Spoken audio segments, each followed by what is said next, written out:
place justement en application ce concept de commerce connecté dans un magasin Milonga, il me semble. Est-ce que vous pouvez nous donner un petit peu vos retours d'expérience par rapport à ce projet?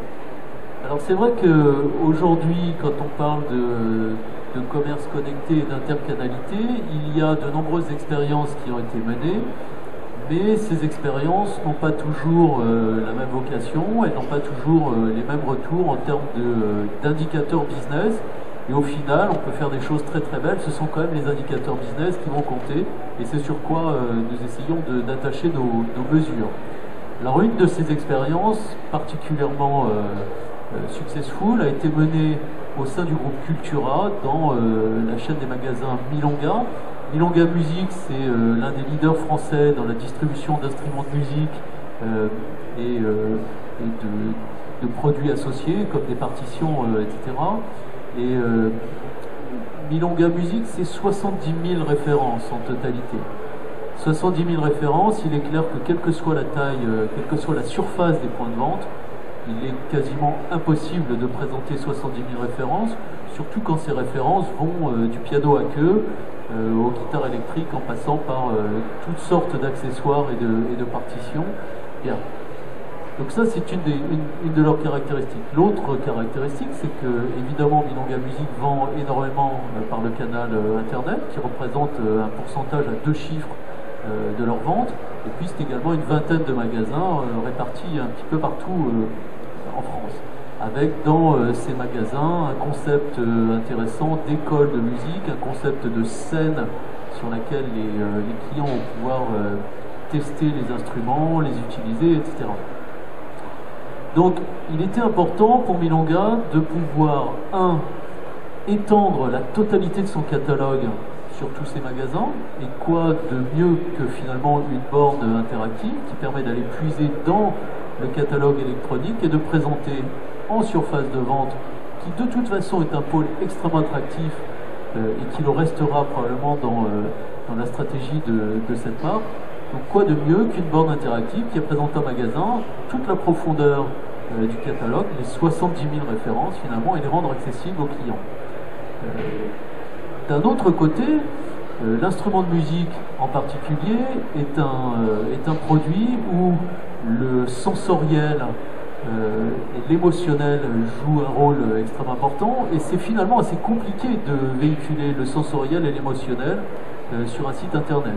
En magasin, beaucoup plus facile. Donc la combinaison du magasin et de l'internet dans la borne multitouch va donner ce qu'on appelle la réalité augmentée, où finalement, bien mieux qu'un vendeur qui certes va pouvoir vous montrer la guitare électrique qui vous intéresse, va pouvoir vous en présenter les caractéristiques, va pouvoir discuter avec vous, la borne, elle, va pouvoir présenter la vidéo de Jimi Hendrix ou de Casey Jones en train de jouer de cette guitare qui vous intéresse, et ça tout d'un coup ça va vous interpeller au niveau de l'émotionnel, au niveau du sensoriel, bien mieux que ne pourrait le faire le vendeur. D'un autre côté aussi, certaines des références qui sont vendues par Milonga sont des références qui possèdent un nombre extrêmement important de caractéristiques, des caractéristiques qui sont techniques, et il est vrai que quel que soit le niveau de formation du vendeur, eh bien, il arrive un moment où la machine va avoir une mémoire beaucoup plus sûre et va pouvoir proposer aux clients les caractéristiques techniques de ces produits avec une infaillibilité que le vendeur n'atteindra jamais. On combine les deux, ça donne une borne interactive en magasin, et les résultats sont absolument formidables, puisque ça fait 1 an maintenant que les premières expérimentations ont eu lieu, et elles sont en cours de généralisation parce que les ventes ont grimpé dans des proportions spectaculaires. Donc Maxence, justement, Milonga fait appel à Improvis pour installer ses bornes tactiles en magasin. Est-ce que vous pouvez nous dire quels étaient les besoins initiaux justement de Milonga et les objectifs? Alors, ce qui était marrant, c'est qu'en fait, l'enseigne Milonga est venue nous voir en disant que voilà, nos vendeurs utilisent Internet, le site Internet de l'enseigne dans le magasin pour compléter leur discours. Donc déjà à l'époque, en avril, ils avaient entamé une démarche intercanal, cross-canal, où les vendeurs eux-mêmes avaient le besoin d'aller sur Internet pour compléter leur discours, faire des recherches et voir des produits.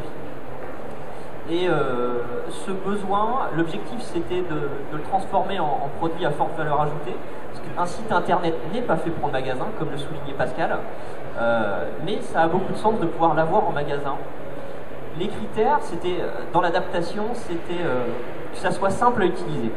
Donc déjà, une souris, un clavier, c'était forcément illuminé, c'était éliminatoire, parce qu'à partir du moment où on utilise un clavier, une souris, toute personne qui n'est pas habituée à l'informatique, c'est déjà une barrière en soi.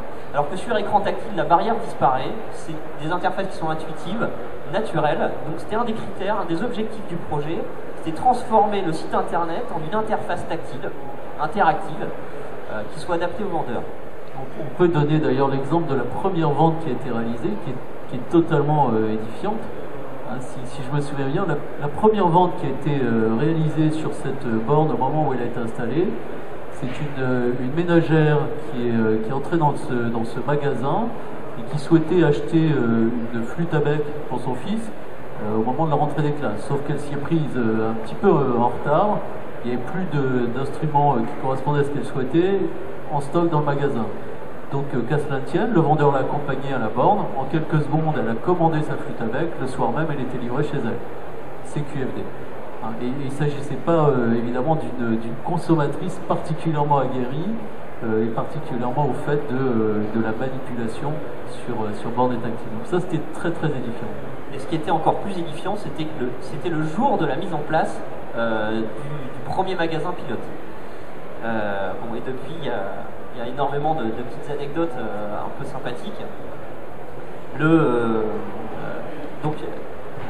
L'un des deuxièmes objectifs qui rapidement est apparu, c'était de transformer l'outil en un vrai outil pour les magasins. Par exemple, un site internet ne redistribue pas le chiffre d'affaires qu'il génère en magasin et ne prend pas en compte non plus les objectifs des vendeurs.